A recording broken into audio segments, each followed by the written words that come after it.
Transcomer, puesto de bolsa de comercio, presenta A las 5 siempre con Fernando Francia.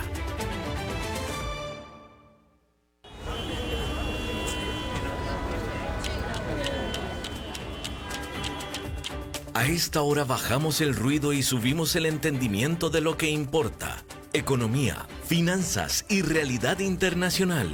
Inicia A las 5 siempre, con la conducción de Fernando Francia, de lunes a viernes a las 5 de la tarde, aquí por CRC 89.1 Radio.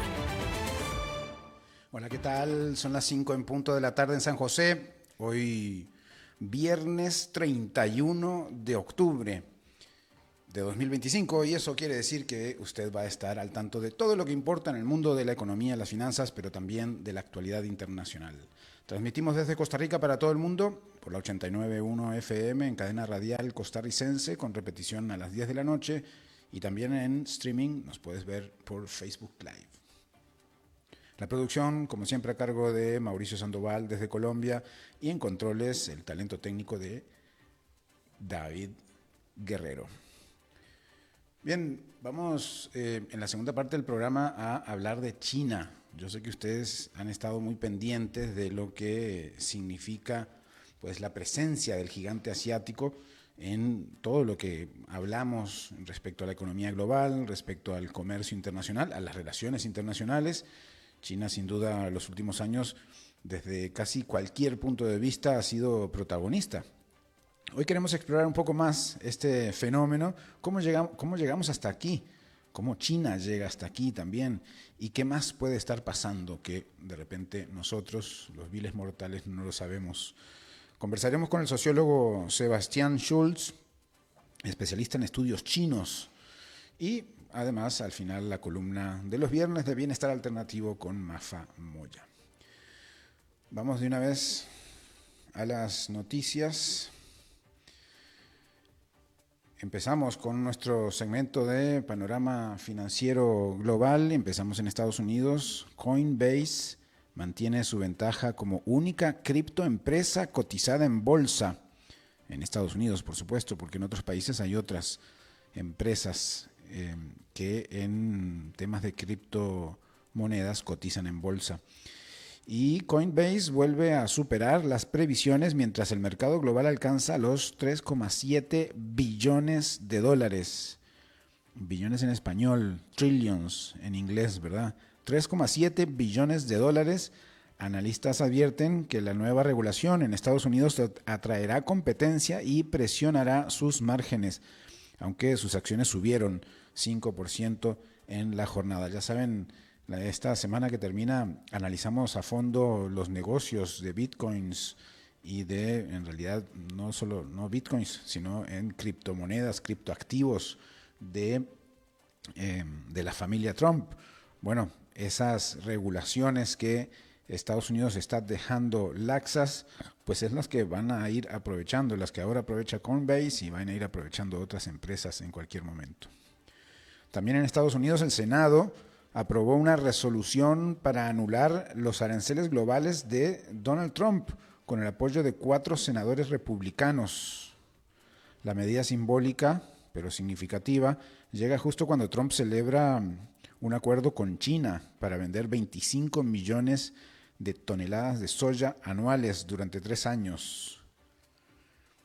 Y bueno, hablamos de Asia. Samsung Electronics confirmó negociaciones con Nvidia para suministrar sus nuevos chips HBM4 de alta velocidad, mientras su rival SK Hynix prepara envíos del mismo modelo. Además, Samsung comprará 50,000 chips Nvidia para una planta de semiconductores con inteligencia artificial, y sus acciones subieron 4,3%. En China, China acordó comprar 12 millones de toneladas de soya estadounidense esta temporada, frente a las 22,5 millones el año pasado, y comprometió además compras de 25 millones anuales por 3 años.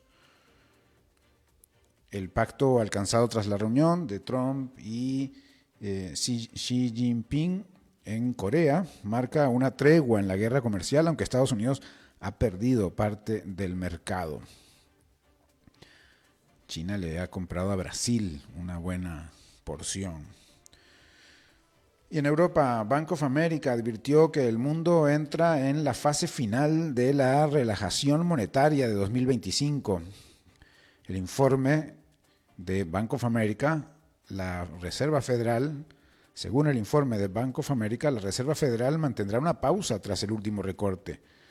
Nos queda el informe, bueno, lo que vaya a dictar la Reserva Federal en diciembre, ¿verdad? El Banco Central Europeo, por su parte, conservará su política estable hasta marzo de 2026, se anuncia. Y el Banco de Inglaterra seguirá sin cambios, al menos hasta febrero. El Banco of America considera los principales bancos centrales han marcado el fin del ciclo de bajas de tasas en las economías desarrolladas. Además, el informe destacó como muy positivo el nuevo acuerdo comercial entre Estados Unidos y China, que según la entidad aporta un respiro a los mercados y podría mejorar el clima económico global. Así que Bank of America hace esas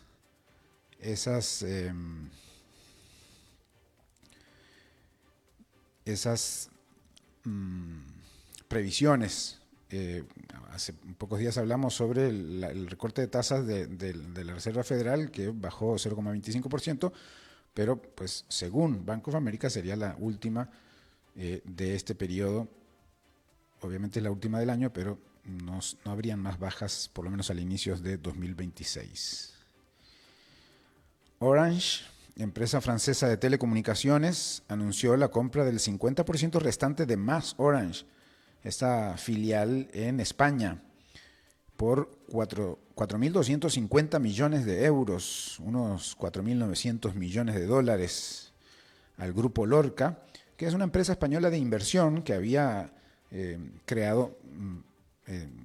que tenía ese 50% de MasOrange, y Orange tenía pues esa mitad. Ahora es dueña del 100% de la filial española.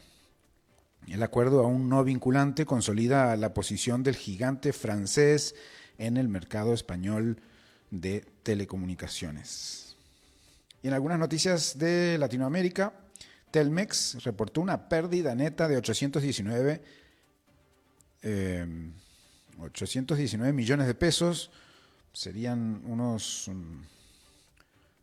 44 millones de dólares en el tercer trimestre de 2025 y una caída del 72% respecto a los 158 millones de dólares del mismo periodo de 2024, reflejando una mejora significativa en sus resultados financieros, es decir, pierde menos Telmex. Y en Argentina parece que la dolarización fue imparable en septiembre. Bueno, esto se sabía, lo habíamos conversado, que con el analista argentino, que la corrida bancaria antes de las elecciones había sido importante, pero ahora están los datos. Los argentinos compraron en septiembre casi 6.900 millones de dólares en dólar ahorro, el nivel más alto de la historia, según el Banco Central argentino. El salto coincidió con una liquidación récord del agro y una fuerte inestabilidad financiera marcada por la falta de confianza en el esquema cambiario de Argentina y pues la supuesta derrota del oficialismo la derrota en el conurbano de Buenos Aires, pero en septiembre se pensaba que podría haber una derrota del oficialismo en la provincia de Buenos Aires, aunque no fue así finalmente. Entonces se espera que podría corregirse todo esto con la victoria del oficialismo en las elecciones parlamentarias.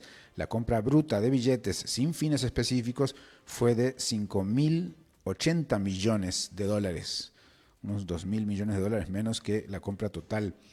Y esto generó un aumento mensual de 110% de esta corrida bancaria. Y a nivel global, Amazon registró un beneficio neto de 21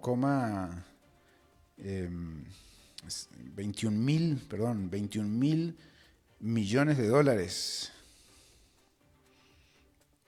Ahí lo tienen, 21 mil millones de dólares en el tercer trimestre de 2025, un 38% más que el año anterior, impulsado por el fuerte desempeño de su negocio en la nube. Los ingresos totales alcanzaron 180 mil millones de dólares, con un crecimiento del 13,4%, destacando un aumento del 16,3% en servicios y del 9,6% en ventas de productos de Amazon. Pfizer demandó a Metsera y Novo Nordisk en Delaware, Estados Unidos, por incumplimiento de contrato y deber fiduciario tras una oferta competidora de Novo. La farmacéutica, respaldada por la aprobación anticipada de la FTC, dice estar lista para cerrar la fusión tras la asamblea del 13 de septiembre.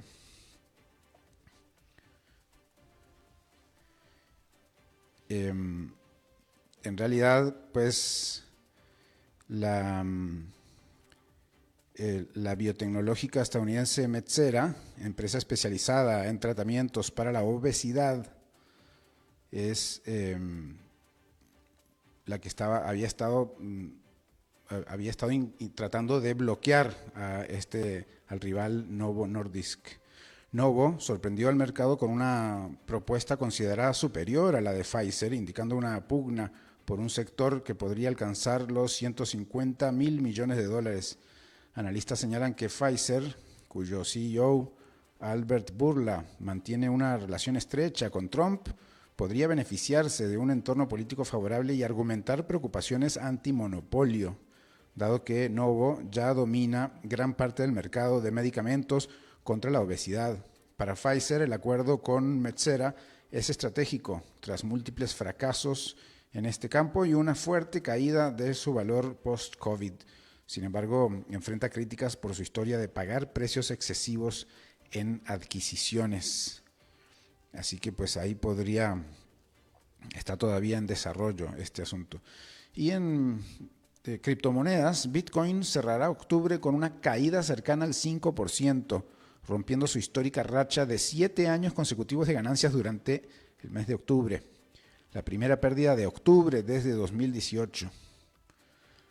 La mayor criptomoneda del mundo se desplomó tras el anuncio del presidente Donald Trump de imponer un arancel del 100% a las importaciones chinas hace algunas semanas, provocando la mayor liquidación de la historia del mercado cripto, con precios que bajaron de un récord de más de $126,000 a cerca de $104,000 por Bitcoin en cuestión de días.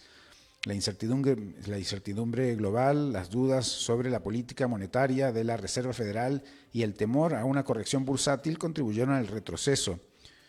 Obviamente todos estos hechos de octubre, que ya termina hoy. Entonces se analiza esta caída y por esas razones hay una caída durante octubre. Aún así, Bitcoin acumula más del 16% de alza en 2025, impulsado por la postura pro-cripto del gobierno de Trump y un entorno regulatorio más favorable, como comentábamos al inicio. Así que hoy vamos a ver, Bitcoin está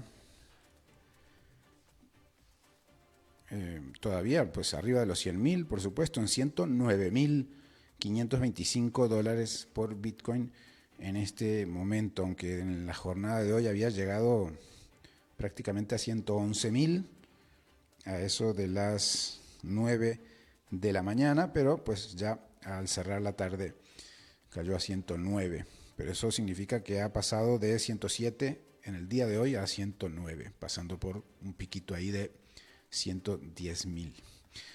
Bien, y pues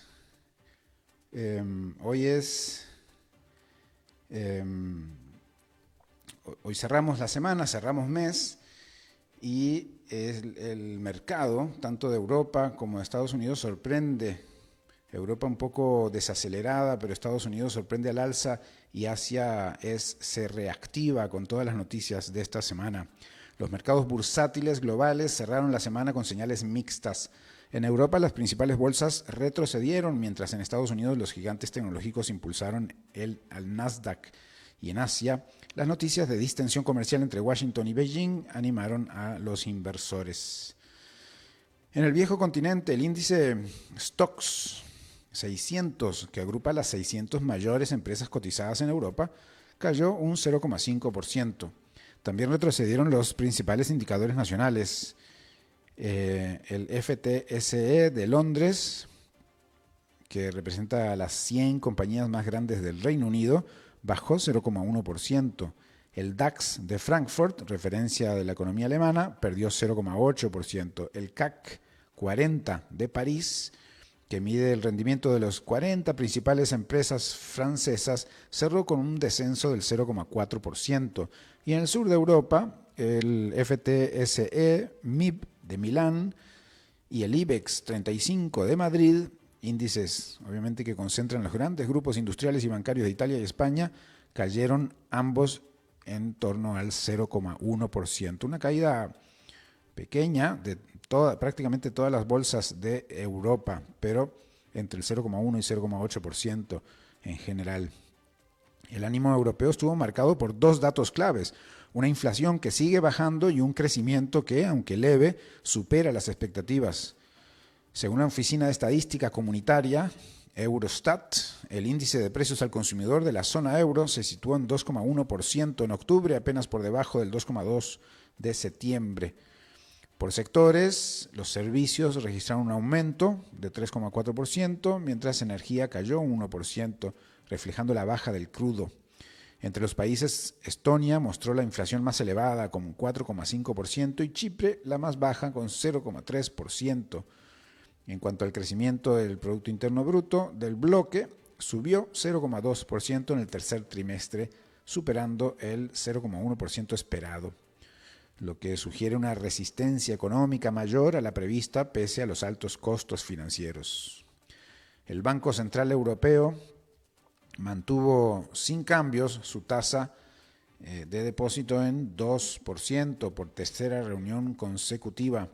La decisión confirma la pausa en el ciclo de recortes iniciado en junio, cuando la autoridad monetaria redujo por primera vez las tasas tras más de un año de endurecimiento.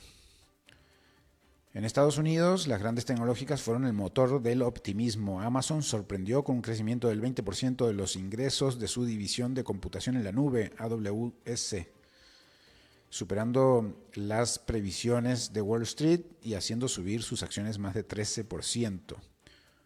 Apple, por su parte, reportó sólidos resultados en su cuarto trimestre fiscal, con una alza cercana al 3% en su cotización tras el cierre. Ambas compañías dieron aire al Nasdaq, ustedes saben que es la bolsa de tecnología, y reforzaron la percepción de que el sector tecnológico estadounidense mantiene su impulso incluso en un contexto de tasas de interés más altas. La jornada también estuvo marcada por la primera reunión presencial entre el presidente Donald Trump y su par chino Xi Jinping en Asia. Ambos anunciaron un acuerdo temporal de un año sobre tierras raras y minerales estratégicos, clave para la industria tecnológica global. Washington además reducirá a 10% los aranceles vinculados al fentanilo, un gesto que busca rebajar tensiones en un frente comercial que afecta desde chips hasta productos farmacéuticos. Xi, que continuará su gira en reuniones con los líderes de Canadá, Japón y Tailandia, intenta proyectar estabilidad y cooperación frente al proteccionismo estadounidense. Vamos a analizar el tema China en unos minutos, a las 5:30, con nuestro invitado especial, Sebastián Schulz. Seguimos también entonces en los mercados de materias primas. El petróleo Brent, la referencia internacional, cerró con una leve alza de 0,3% y quedó en $64,59 por barril, aunque acumula su tercer mes consecutivo de caída. En contraste, el oro, refugio clásico de las inversiones en tiempos de incertidumbre, retrocedió tras la decisión de la Reserva Federal de recortar las tasas de interés esta semana. El metal precioso se ubicó en torno al $3.994 la onza, tras haber caído brevemente por debajo de los 4.000. Entre las grandes corporaciones se esperaban los resultados de Chevron, ExxonMobil y pues los dos gigantes petroleros de Estados Unidos, junto con la de la firma de consumo Colgate-Palmolive, lo que completó una semana intensa de reportes empresariales. Finalmente, en Asia-Pacífico, las bolsas cerraron mayoritariamente al alza. Japón lideró las ganancias gracias a un renovado apetito por el riesgo tras el anuncio del alto al fuego comercial entre Washington y Beijing. En China, el foco estuvo en la industria de semiconductores. El gigante sudcoreano Samsung Electronics anunció un ambicioso plan para adquirir 50.000 unidades de procesadores gráficos de Nvidia, con el fin de potenciar su capacidad de fabricación de chips para dispositivos móviles y robots. Una señal clara de que la región seguirá compitiendo por la supremacía tecnológica global. Bien, en resumen, la semana cerró con panorama mixto. Europa en modo de cautela, Estados Unidos al alza impulsado por la tecnología y Asia apostando al futuro de los semiconductores. Un equilibrio inestable, pero que deja una lección clara para los inversores. Los mercados ya no se mueven solo por los datos, sino que se mueven con todo el acontecer del poder que acompaña a cada cifra. Bien, y hoy es 31 de octubre, entonces vamos a ver qué nos tiene las noticias del mundo de la economía en relación con Halloween. Este Halloween, el monstruo más temido no es de película, es económico. El chocolate de las barras clásicas Reese a los Snickers, todos se volvieron un lujo. Los precios subieron casi 30% en un año y 78% en 5 años. Según Circana y la Oficina de Estadísticas Laborales de Estados Unidos, una bolsa de 100 gramos de golosinas cuesta hoy $16,39 frente a los $7,20 que valían en 2020. Así que andar regalando dulces hoy en la noche va a salir 30%, 78% más caro que en 5 años. Las causas son varias: inflación global, aranceles y un déficit histórico del cacao, con cosechas afectadas por sequías, por un lado, lluvias erráticas por otro, y enfermedades en África Occidental, zona que produce el 70% del suministro mundial de cacao. En diciembre el precio del cacao superó los $12,000 por tonelada. Hoy ronda los $6,000, aún el doble del promedio prepandemia. Hershey calcula que los aranceles le costarán hasta $170 millones este año. Así que está preocupada la industria del chocolate. Halloween representa el 18% de las ventas anuales de dulces en Estados Unidos. Solamente un día el 18% de la venta anual. Bueno, lo comprarán en varios días, pero la fecha representa el 18% de las ventas anuales de dulces en Estados Unidos. Pero el reinado del chocolate se resquebraja.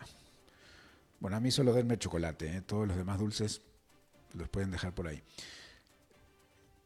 Así que el reinado del chocolate se va resquebrajando. Su cuota bajó del 52 al 44%.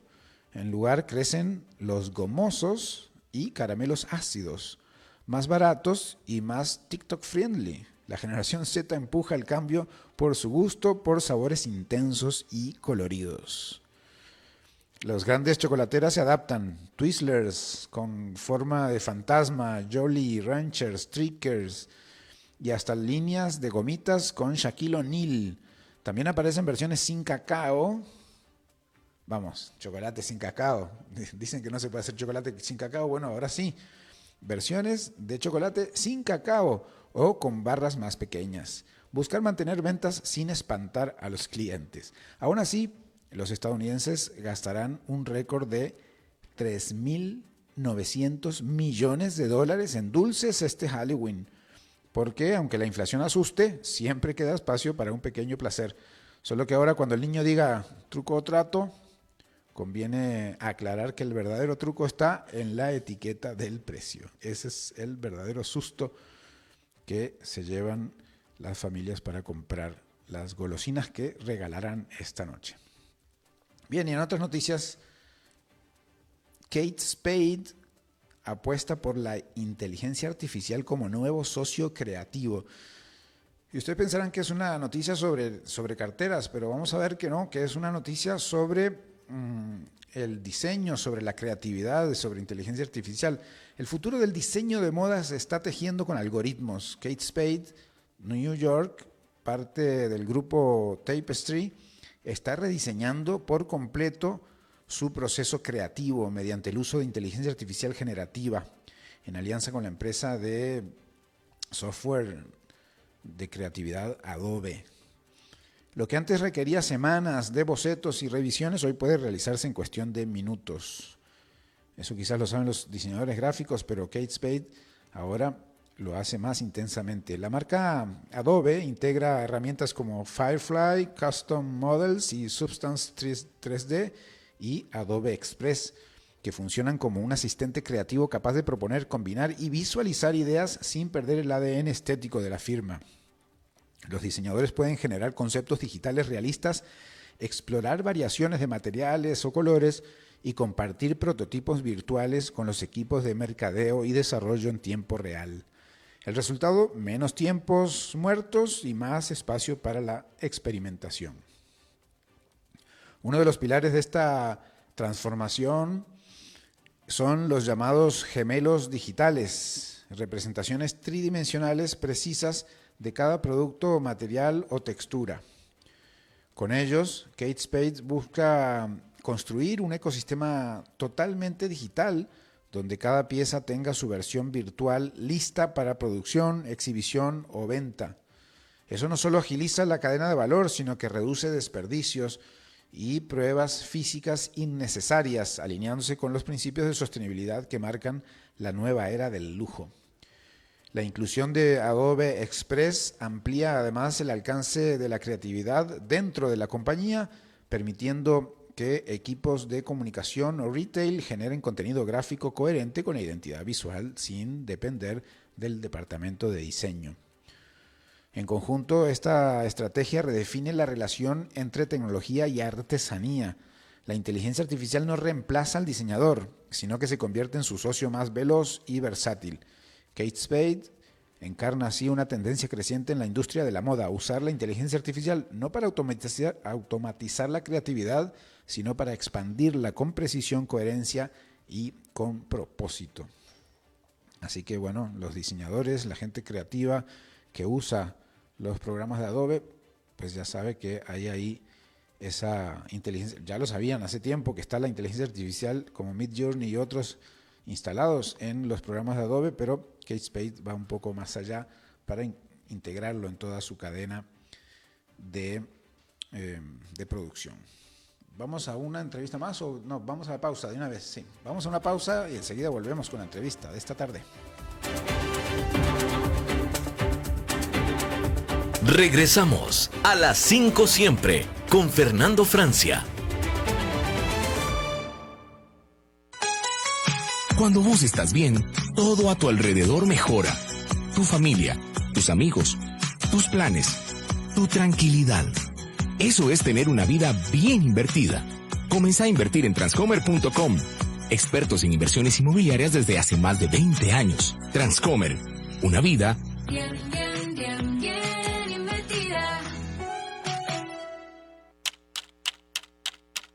Cuando el reloj marca el cierre de la tarde, aquí abrimos el sentido.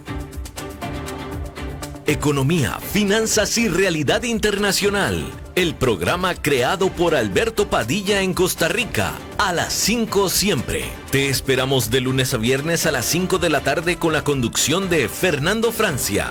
Aquí, por CRC 89.1 Radio. Gracias por continuar en sintonía. Vamos de una vez a la entrevista. Ya está nuestro invitado en línea. En pocas décadas, China pasó de ser una economía planificada, cerrada, a convertirse en el principal competidor global de Estados Unidos y el motor de crecimiento de buena parte del mundo. Su ascenso no fue casual, combinó reformas estructurales, apertura controlada al mercado, disciplina estatal y una estrategia internacional que le permitió pasar de fábrica del planeta a actor financiero, tecnológico y geopolítico de primer orden. Hoy vamos a hablar de todos estos temas y mucho más con Sebastián Schultz, sociólogo, especialista en estudios chinos por la Universidad Nacional de La Plata, en Argentina. Es candidato a doctor en Ciencias Sociales, docente de grado y posgrado en las Universidades Nacionales de La Plata, Lanús y José Carlos Paz. Investiga en el Centro de Investigaciones en Política y Economía y en el Centro de Estudios Chinos del Instituto de Relaciones Internacionales de la UNLP. Además, integra los grupos de trabajo de Claxo sobre geopolítica, integración regional y sistema mundial, y también el de China y el mapa del poder. Bienvenido, Sebastián, qué gusto que estés con nosotros y muchas gracias por este tiempo que nos regalás. Hola, ¿cómo estás? Un gusto, como siempre, hablar en el programa. Muchas gracias por la invitación. Claro que sí, y bueno, como experto en temas chinos, vamos primero a lo más reciente para luego más bien ir retrocediendo en el tiempo y entender esta transformación de China, que ya mucha gente obviamente lo sabe, pero vos con mayor profundidad. ¿Has seguido de cerca las negociaciones, las reuniones, toda esta conversación que sucedió esta semana, Sebastián? Bueno, sí, a ver, fueron negociaciones, diálogos y acuerdos que yo creo que son muy importantes, de alguna manera marcan un punto bisagra en esta disputa, si se quiere, en esta relación de tensión que existe entre China y los Estados Unidos. Yo creo que este principio de acuerdo marca una necesidad de los Estados Unidos de alcanzar algún tipo de negociaciones, de acuerdos, particularmente con China, que le permitan a Estados Unidos retrotraer algunas de estas medidas arancelarias que había anunciado Trump, porque estaban siendo perjudiciales para la propia economía norteamericana, y también en ese marco encontrar con China determinados acuerdos en relación a medidas que contribuyan a frenar o disminuir el déficit comercial que Estados Unidos tiene con China, que es una de las principales cuestiones planteadas desde el gobierno de Trump para impulsar esta guerra comercial, como se la llama, con China. Uh-huh. ¿Cuáles son las principales espadas que tiene China en esa guerra comercial? Se habla mucho, por ejemplo, del tema tierras raras y obviamente su gran capacidad de procesamiento de esos minerales, que entiendo es prácticamente que nadie más puede hacer esa refinería, digamos, pero además de eso, y si querés obviamente profundizar en eso, pero ¿cuáles son las principales entonces fortalezas en estas negociaciones y en su instalación como poder económico y potencia? Bueno, a ver, yo creo que la principal espalda de China en las actuales disputas geopolíticas, hegemónicas, tiene que ver con el hecho de que desde hace por lo menos 25 o 30 años el centro de gravedad del dinamismo económico mundial se ha desplazado desde el Atlántico Norte hacia el Pacífico y desde los Estados Unidos hacia la República Popular China. Digamos, la principal espalda es que China hoy es la economía más dinámica del mundo, es una economía que, a pesar de las múltiples turbulencias que ha tenido el escenario internacional, la economía china ha salido fortalecida. De hecho, en los últimos 5 años China ha explicado el 20% del crecimiento económico mundial.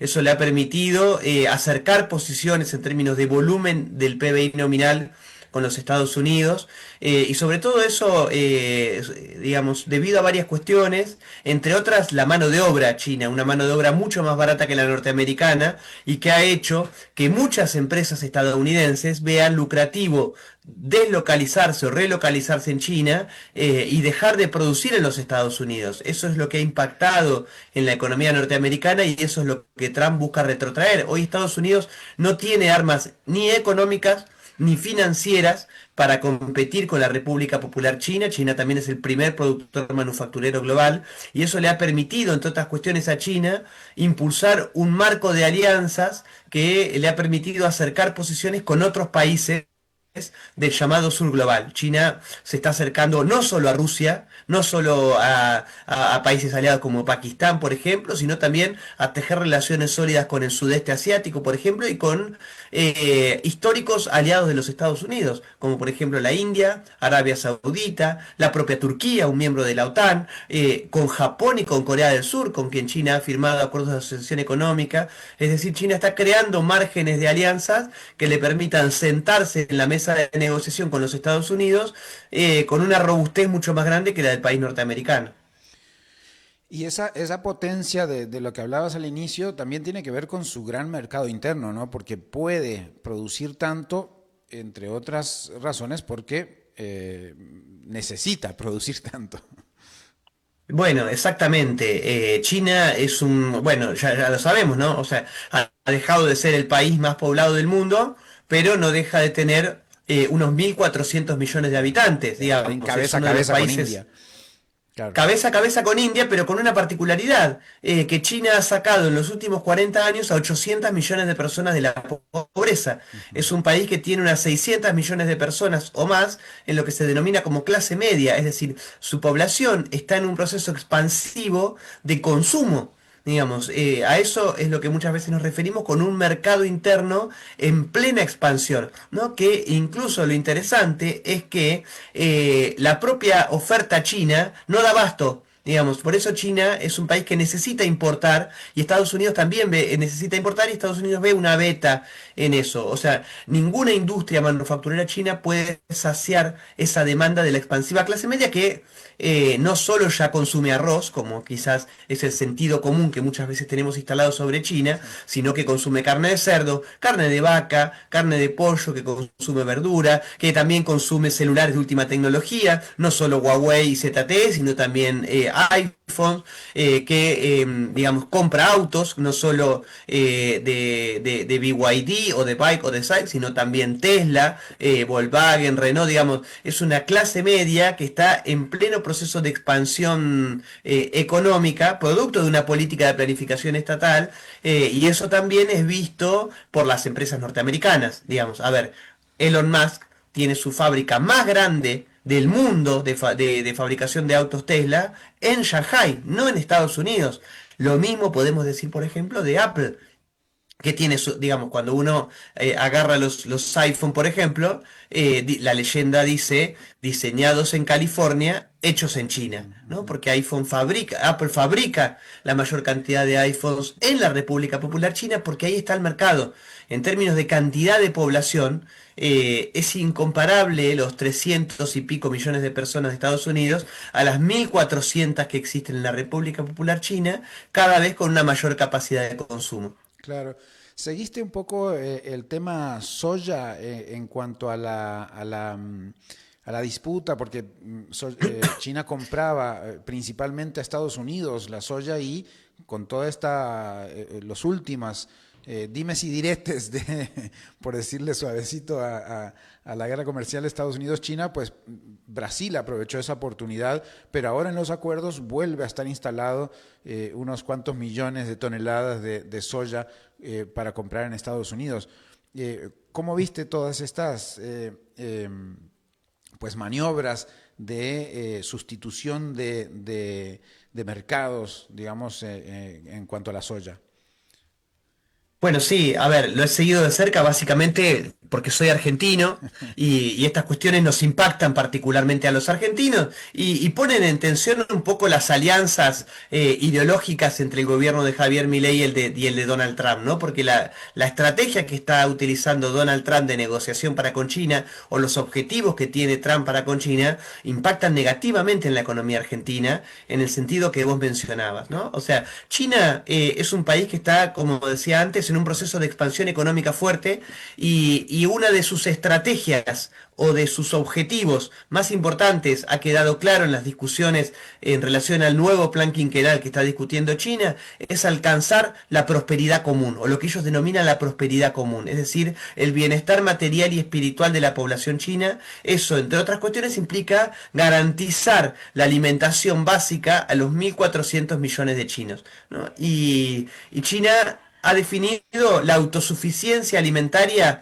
en algunos productos básicos, que son el arroz, el maíz y el trigo, ¿no? Alcanzar la autosuficiencia en esos tres, lo que ellos llaman la base del cuenco de tazón de arroz. Ahora, en carnes y en soja, China ya definió que no va a ser autosuficiente. Esos son esos son recursos que China va a comprar al mundo, ¿no? Y mercados desde los que China importa carne, importa soja, son 3 en todo el mundo, o 4 a lo sumo, ¿no? Porque ahora a partir de las últimas confrontaciones con Estados Unidos, China ha diversificado sus socios, incorporando a Australia, por ejemplo, o algunos otros muy pequeños, pero principalmente son tres: Estados Unidos, Brasil y China. Estados Unidos, Brasil y Argentina, ¿no? Como vos mencionabas, a partir del regreso de Donald Trump y de la guerra comercial, China definió como respuesta a la política de aranceles dejar de comprar soja a los Estados Unidos, y ha crecido muchísimo la demanda de soja desde Brasil, por las alianzas estratégicas que China tiene con Brasil en relación, por ejemplo, al BRICS, o los propios acuerdos que Xi Jinping firmó con Lula. Ahora, Donald Trump ha conseguido en esta reunión con Xi Jinping que el gobierno chino se comprometa a aumentar la compra de soja norteamericana para intentar reducir el déficit comercial que Estados Unidos tiene con China.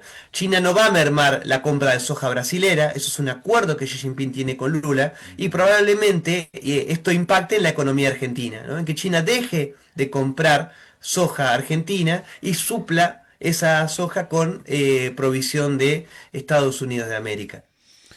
Bueno, importante pugna ahí internacional, pero vayamos un poquito más para atrás y vos que conoces toda la cultura china y el progreso que ha realizado China en estos últimos años, ¿cómo analizás esa transición o esa transformación al final de China en un país agrícola con millones en pobreza a una potencia mundial, no sé, en 60 años, en 50 años? Ujú.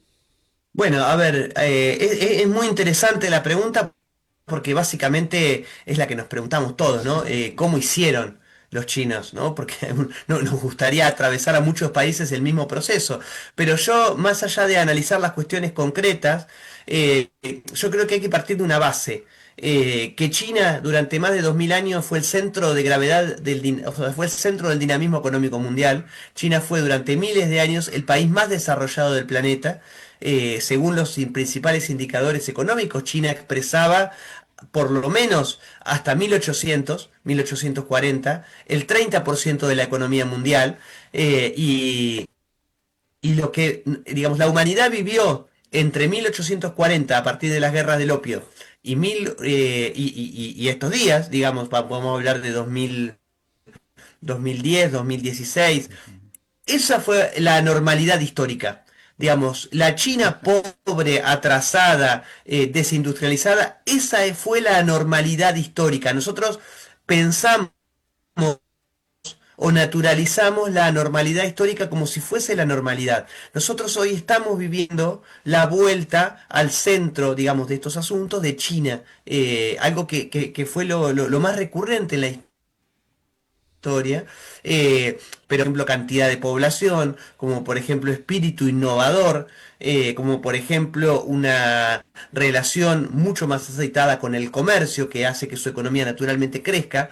Después es cierto, hay algunas políticas concretas que tienen que ver con la planificación económica. Yo creo que eso es central, la capacidad de planificación a mediano y largo plazo, la puesta de objetivos estratégicos, digamos, y en esta planificación, una planificación por etapas, ¿no? En donde China, a partir de digamos, los primeros 20 o 30 años de la revolución, China de alguna manera sentó las bases para el crecimiento industrial de la década de los 80 y la década de los 90, apalancado por un modelo de desarrollo orientado a la exportación, digamos, aprovechando su mano de obra barata, ¿no? Y desarrollar su industria a partir de las asociaciones empresarias con empresas occidentales que le dieron el know-how a las empresas chinas para luego, a partir de los 2000, expandirse hacia el exterior, ¿no? Lo que el expresidente Jiang Zemin en China denominó el going out, ¿no? Salir a las empresas chinas a competir al exterior.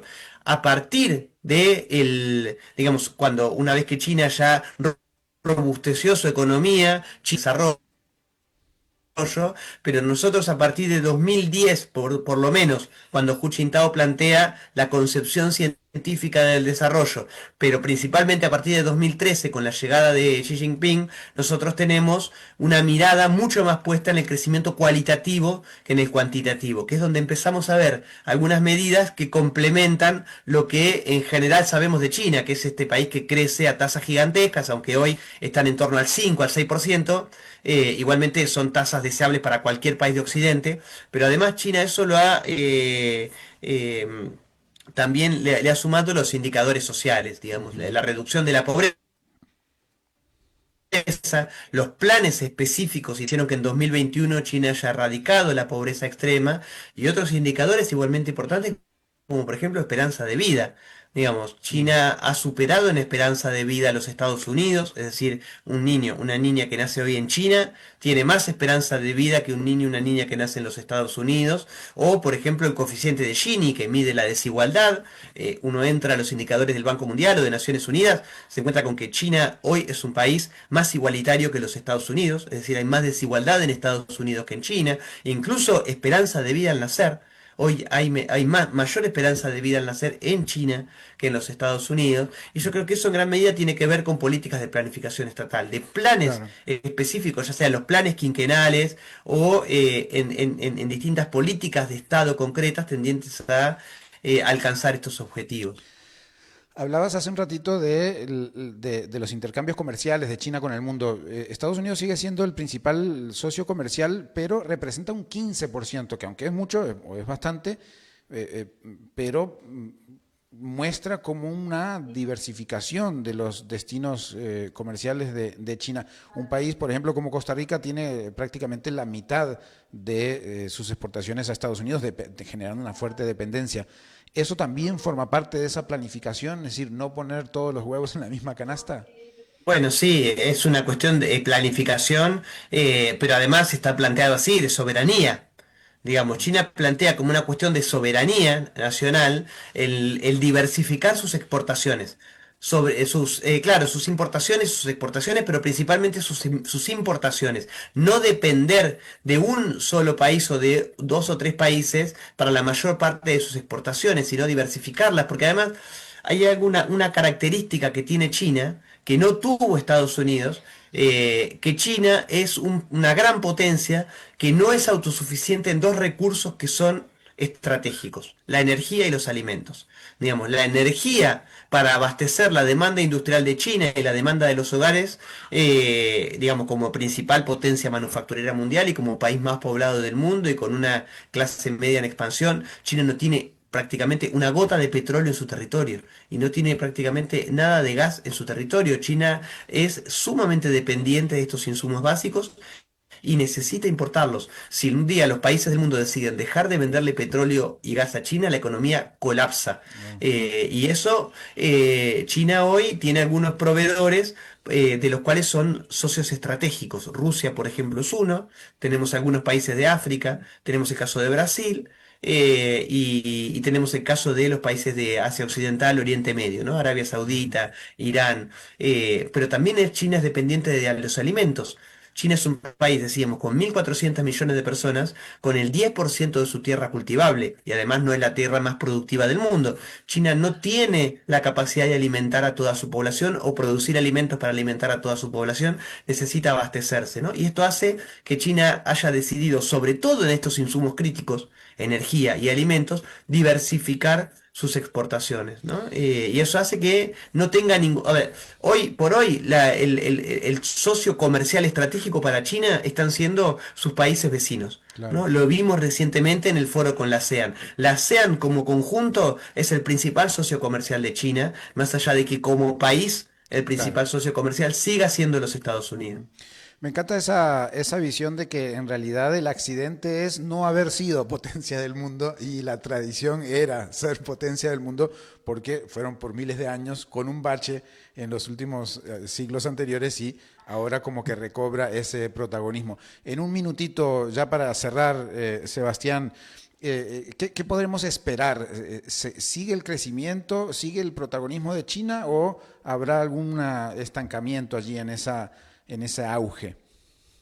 Ya Bueno, en a un ver, yo minuto. creo que se mezclan dos tendencias que hacen que, bueno, que sea difícil predecir el futuro, porque por un lado nosotros tenemos un periodo histórico actualmente de gran convulsión y de mucha inestabilidad. Nosotros tenemos, o por lo menos estamos atentos, generalmente los que estudiamos la política internacional, a los llamados cisnes negros, ¿no? O sea, estos eventos que nadie espera, que nadie ve venir, y que si bien, a ver, el momento es de tal conflictividad que sabemos que en cualquier momento puede pasar una crisis financiera global como la de 2008, tranquilamente puede pasar, porque el sistema financiero occidental no está mejor que en 2007, está peor, digamos, es cuestión de que haya alguna maniobra